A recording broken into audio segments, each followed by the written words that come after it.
Hi, my dear students, welcome back to ORION. Today in this video, we will be discussing about different sectors of Indian economy. Chapter 2, CBSE 10th Standard.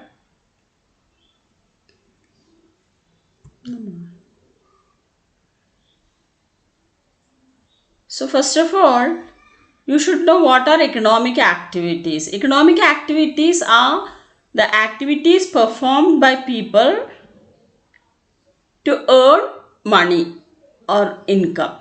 So these economic activities can be grouped into different types. So these groups can also be called as sectors. So on the basis of the different criterions, the sectors of economic activities are classified mainly into three. They are the primary sector, the secondary sector, and the tertiary sector. Now, let us discuss about the importance of primary sector. So, primary sector is otherwise called as the agricultural sector. So, here many economic activities are undertaken by the people directly by using the natural resources. And so, those activities are also called as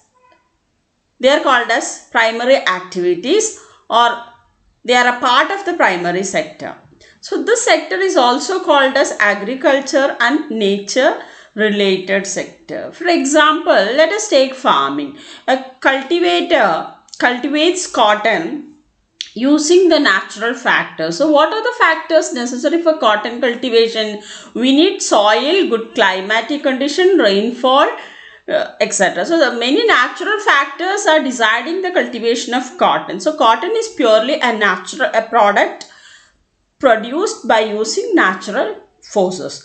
So likewise, not only agriculture, other related sector, that means animal husbandry, dairy farming. So when you take dairy farming, we rear different animals like cow, goat, etc., and they provide milk, and it is also mainly produced naturally, that is due to the biological process undertaken by the animals. So here this sector, that is the primary sector, covers a wide range of activities such as agriculture, dairy farming, fishing, forestry, mining, etc. So if you take the example of mining, mineral ores are taken from the earth directly, and they are used for extraction of ores, which is used further for producing with different types of metal. So all these are grouped as primary sector, or all this come under the primary sector. Now this primary sector contributes around 20% towards the gross domestic product of India.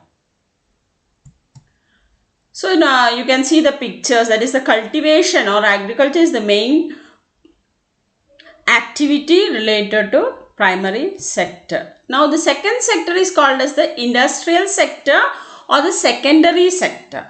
The secondary sector is otherwise called as the industrial sector because here in this sector, with the help of the natural products like agricultural products or minerals, manufacturing is undertaken. So this sector covers activities in which the natural products like cotton or mineral ores are changed into other forms through industrial activities. That is, some processing is undertaken here, that is through products are manufactured using raw materials. So this is called as a secondary sector. It is called as the industrial sector because some manufacturing or industrial activities are undertaken. So here the secondary sector contributes approximately 20% towards the GDP of India, and this sector provides employment to the people. More people are employed in industries, factories and industries, mills, etc. It provides goods to the people like cloth, sugarcane, iron and steel. It promotes the development of primary and secondary sector. So the machineries needed for the promotion of primary and secondary sectors are provided by the industrial sector or the secondary sector. You can see the pictures of some industries and other things related to the secondary sector. Now let us discuss about the tertiary sector. This tertiary sector is otherwise called as the service sector. We need different types of services to enhance production or to support the production process, like banking, transportation, communication. So many activities are needed, or many services are needed to support or to help the production process. So tertiary sector includes the activities that help in the development of primary and secondary sector by providing support to the production process. So tertiary sector includes the activities that help in the development of primary and secondary sector by providing support to the production process. So this sector includes trade, transport, communication and other services like banking, marketing. There are many services which help the production process, isn't it? These services provide the basic information and knowledge to people. These services also increase the efficiency of production process. So without service sector, production will be difficult. For example, a farmer is cultivating wheat in a few acres of land. So the total wheat after harvest, he should be transported by the traders to the different areas. So for transportation, the transportation is service sector.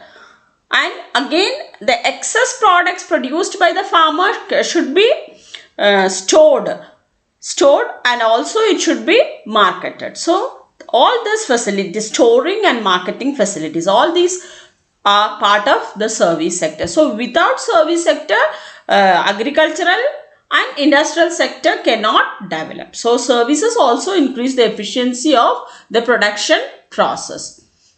So for example, we have many services like teachers, doctors, etc. help in the intellectual development of people.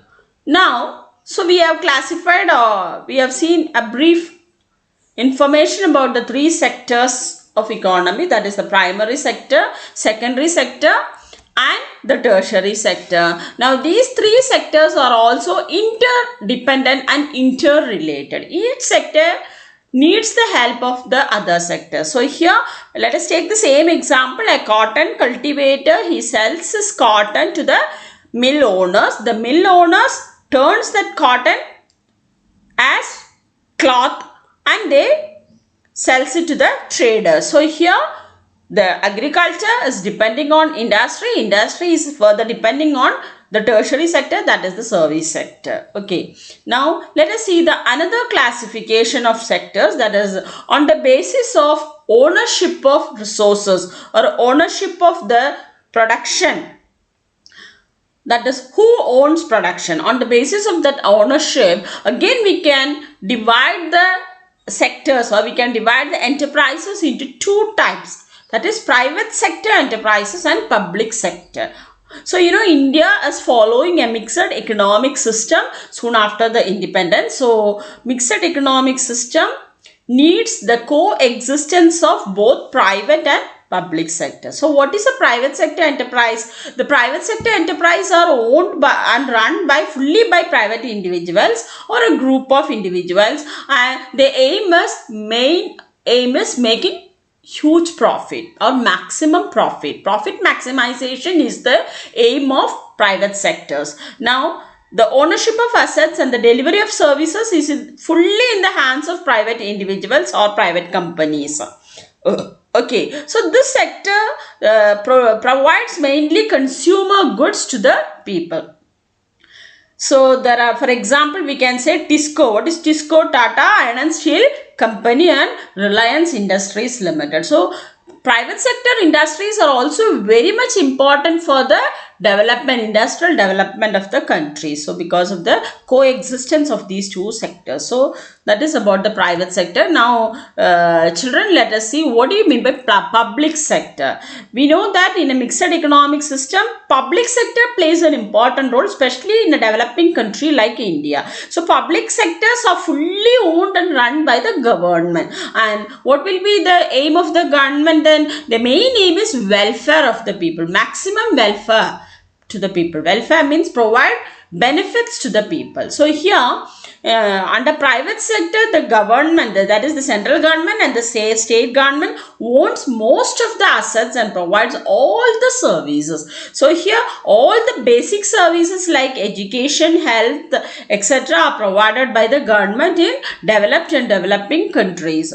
So this sector provides the basic facilities like education, health, food and security to the people. Now, for example, we can say Indian Railways and Post Office are fully under the control of the government. So that is about the public sector. So now we are coming to the another classification, that is on the basis of conditions of work.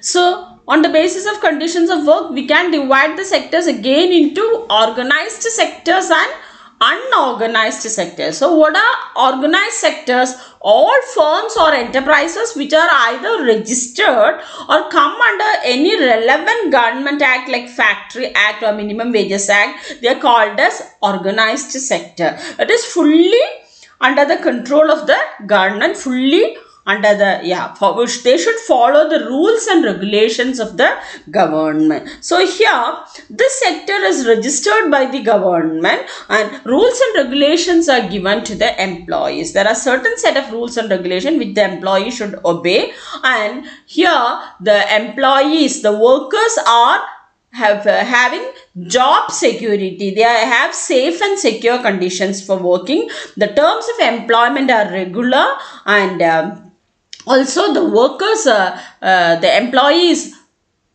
receive many benefits like medical leave, insurance, gratuity, pension payments. So they are provided with lot of benefits. And so this sector includes bank, hospitals, etc. Okay. Now, next is the unorganized sector. The unorganized sectors is characterized by small and scattered units, and they are not under the control of the government. They are fully outside the control of the government. So, this sector, unorganized sectors, there is no need of, they are not registered by the government. So, there is no need of specific rules and regulations in unorganized sector. So, the employees who work in unorganized sectors, their terms of employment are not regular. That means they are not having job security, and they don't have any extra benefits like provident fund or gratuity or sickness allowance or medical benefits or some other festival allowance. So these allowances and benefits are not given to the employees working in the unorganized sector. So here there are no rules and regulations. There are the terms of employment are not regular, and this sector includes a large number of people who are employed as casual laborers, household helpers, etc. Okay, that is about the unorganized sector. And more than half of the population are working in unorganized sector. They face threatened, means they don't have job security, safety. Now, children, we saw a discussion about the three sectors of economy. Now, to know the total value of total production, how to estimate the value of total production?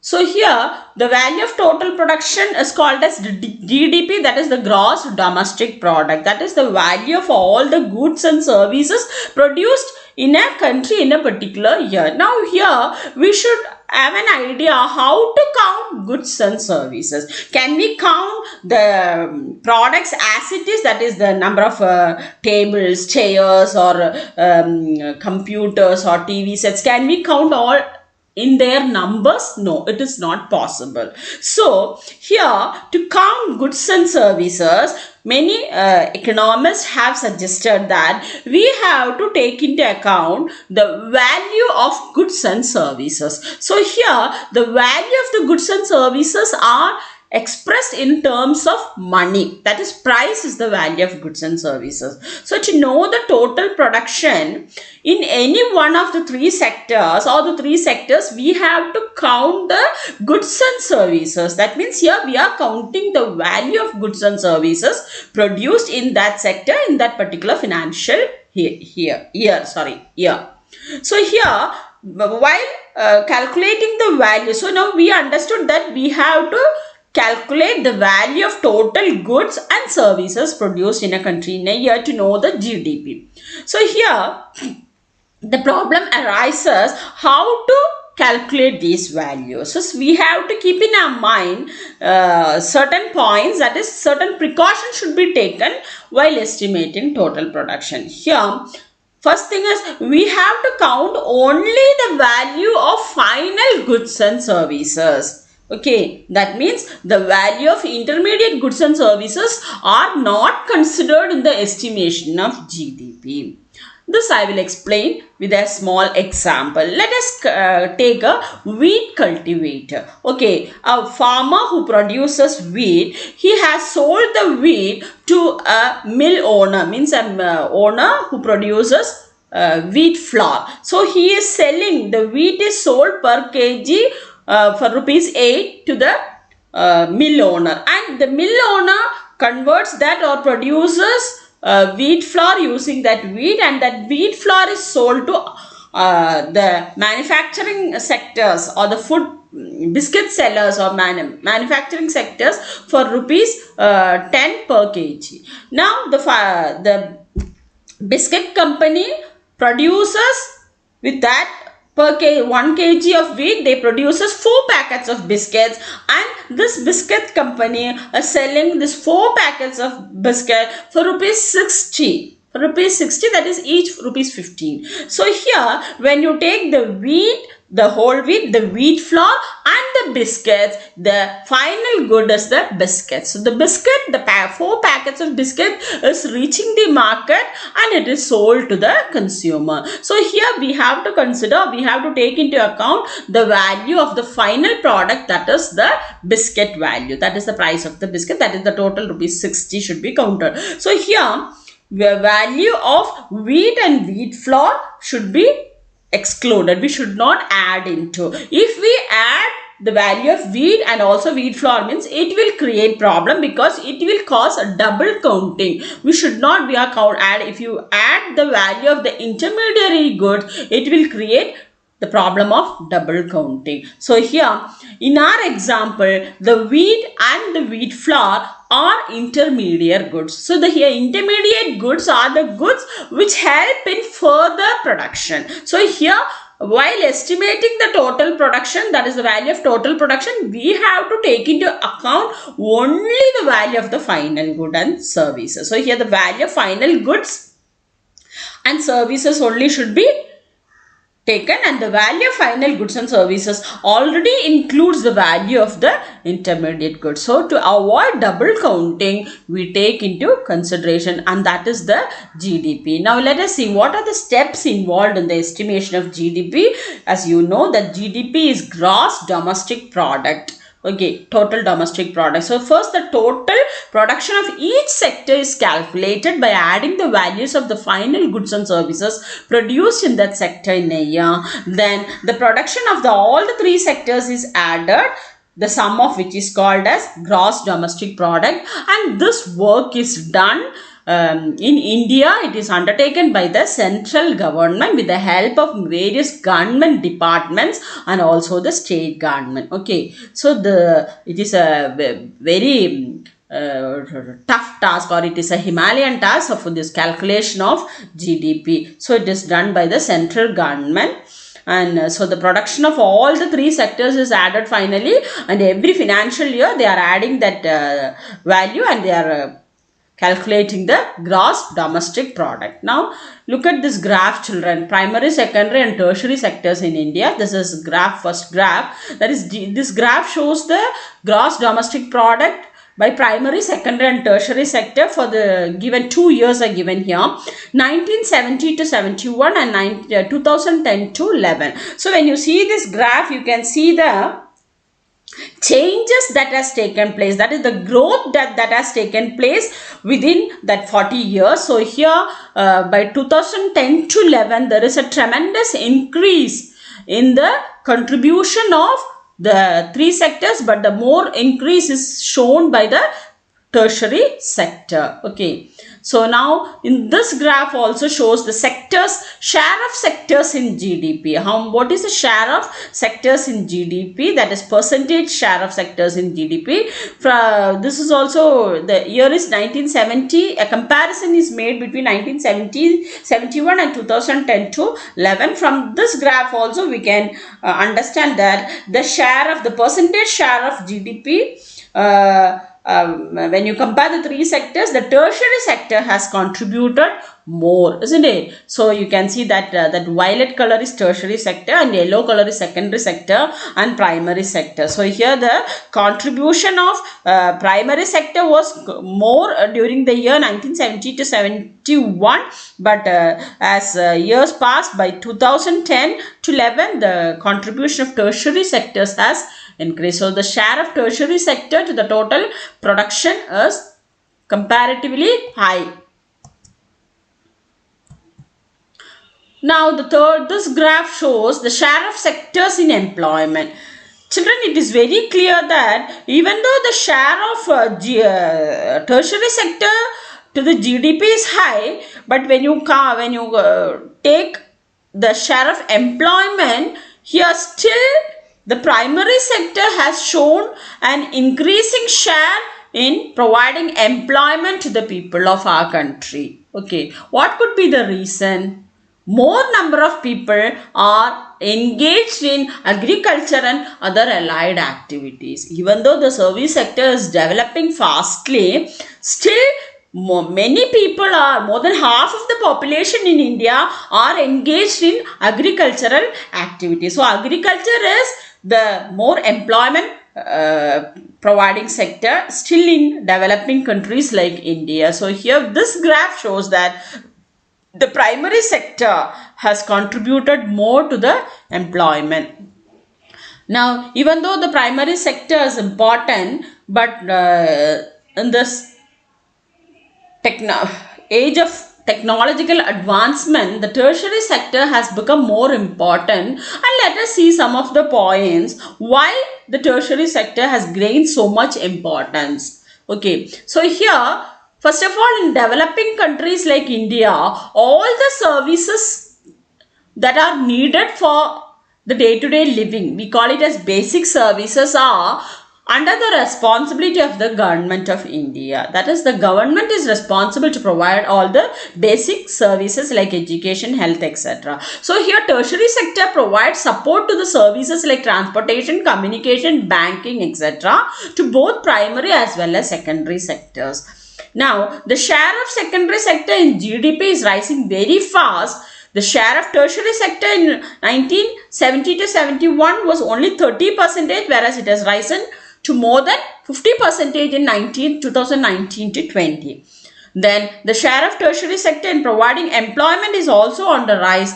That in 1970 to 71, only 12% of the total workforce was in India was employed in the tertiary sector, whereas it has risen to more than 32% in 2019 to 20 with the advancement of information technology, with the setting up of many software industries, means technological parks and other development of information technology. Many people have the opportunity of employment in tertiary sector, mainly women. Young educated women are more employed in the tertiary sector.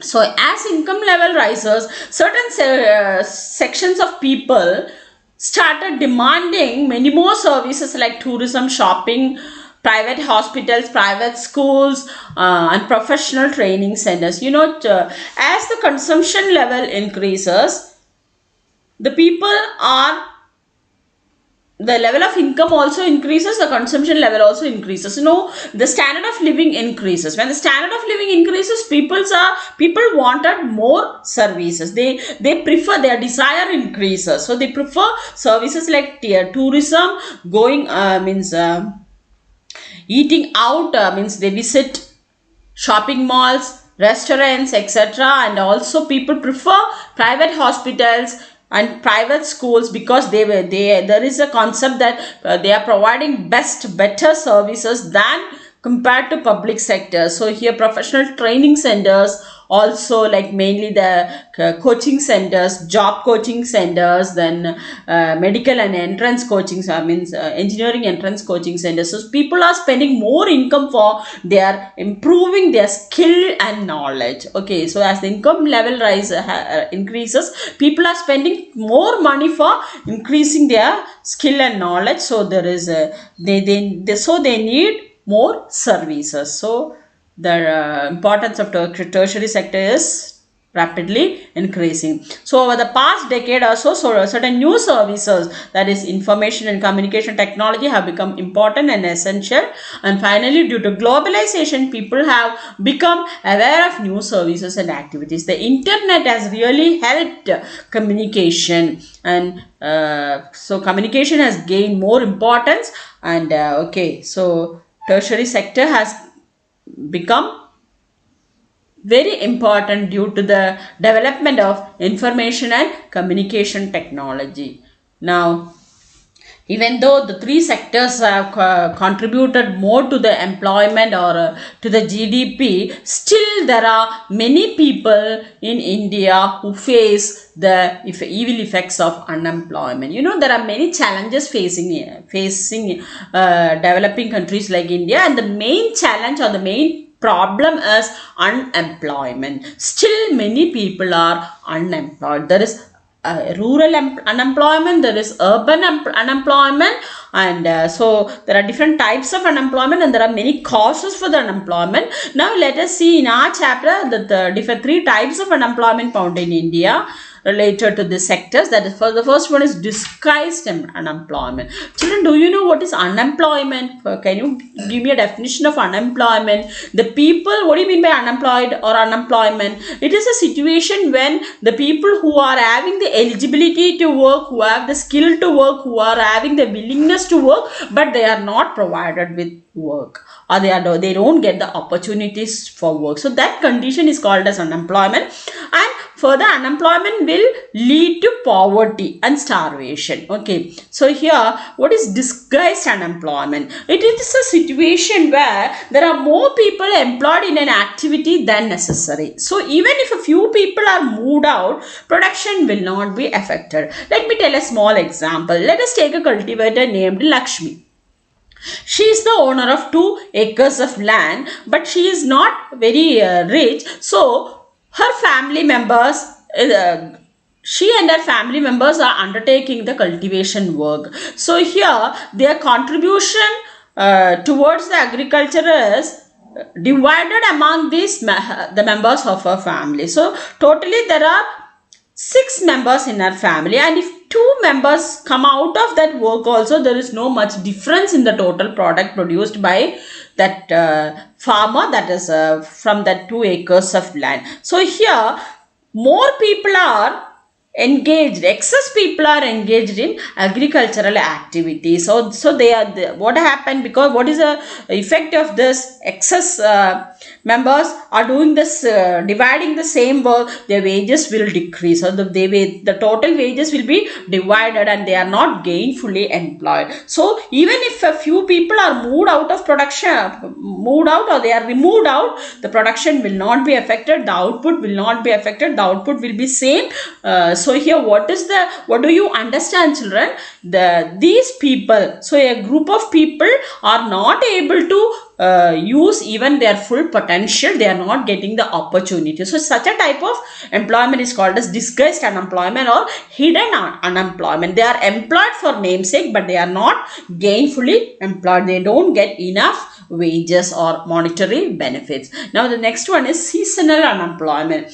We usually see this type of unemployment again in the agricultural sector, because during this in this agricultural sector, generally after a harvest, a group of people are left unemployed. That is, their farmer should wait till the next season or maybe the arrival of monsoon. So a part of the year, many people are unemployed, and that is for a particular season, maybe the summer season or during the off season they are unemployed, and that is called the seasonal unemployment. So when people are unemployed for a particular season, it is called the seasonal unemployment, and it is found in the agricultural sector. So we can say after the paddy harvest, the farmer should wait for the arrival of the rain or the monsoon. So that period he is not having work, and it is difficult for his livelihood. Now what is open unemployment? It's also called a structural unemployment. Unemployment caused by the fact that the economy fails to generate enough jobs.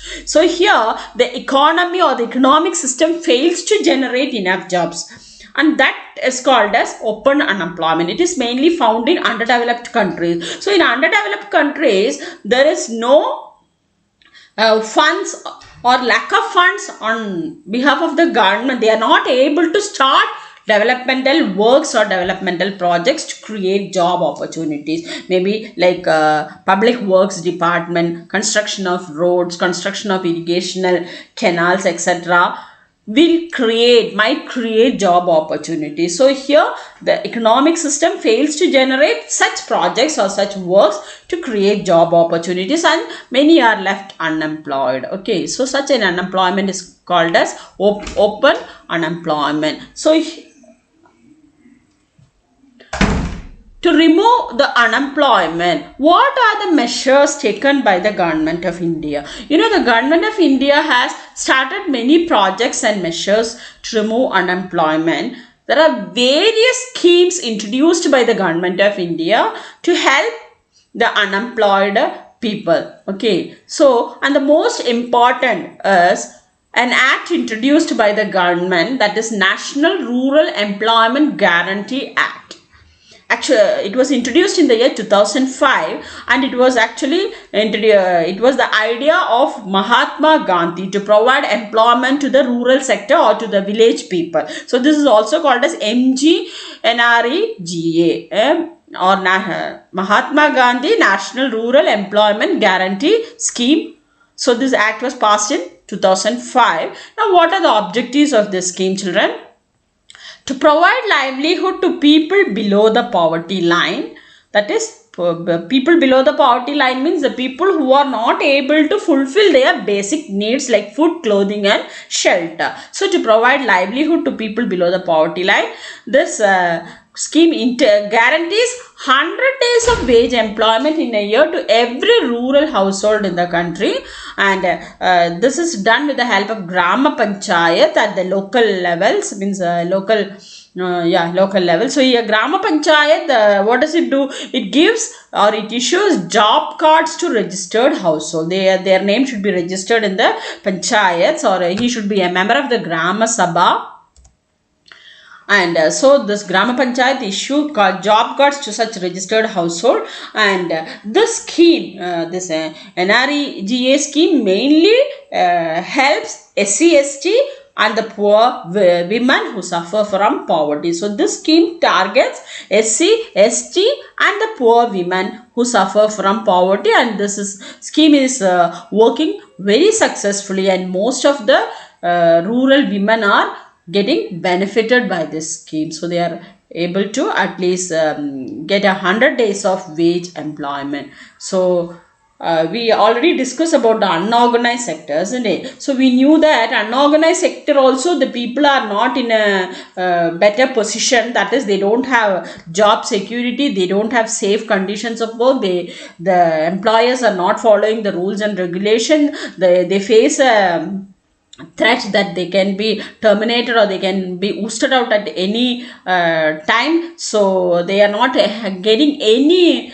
allowances, so their life has no safety and security. So to how to protect such workers in the unorganized sector? Again, as usual, the government is the person, or government is responsible to support such people also. Let us see what are the points or what are the measures we can suggest for protecting the workers in the unorganized sector. First of all, the people in the unorganized sector should be given support by the government. For example, small farmers and marginal farmers should be supported by procuring seeds, agricultural inputs, credit, storage facilities and marketing outlets. So how can government support these small farmers for procuring seed? They can provide loans and financial aid with the help of rural banks, Grameen banks, etc. So here NABARD is playing a very important role. So the rural banks are helping the small farmers to undertake or continue their cultivation. Okay. In urban areas, the government should help small scale industry in procuring raw materials and marketing of goods. So rural areas, we knew that the government should help people by providing financial aid. In urban areas, that is in the towns, big towns and cities, government should help small scale industry. Okay, like baskets making, utensils making, like such people, they find difficulty to procure raw material and also marketing of goods. I means how to for the distribution of goods also. So government can help these small scale industrial owners for provide them with raw materials and also for help them to sell their goods in the markets. Now, minimum wages act, yeah, the farmer should be assured or guaranteed at least minimum wages. Okay, the workers and the farmers. So minimum wages act should be passed and enforced strictly. Government should take steps to ensure regulation of working hours and grant medical facilities for the people. Government should take steps to ensure equal treatment for all. So in unorganized sector, in many firms and enterprises, the workers are not treated like the social discrimination shown there is among the people. So here there should not be discrimination. The workers should be protected. So I have given you a brief explanation of the working of all these three sectors, children.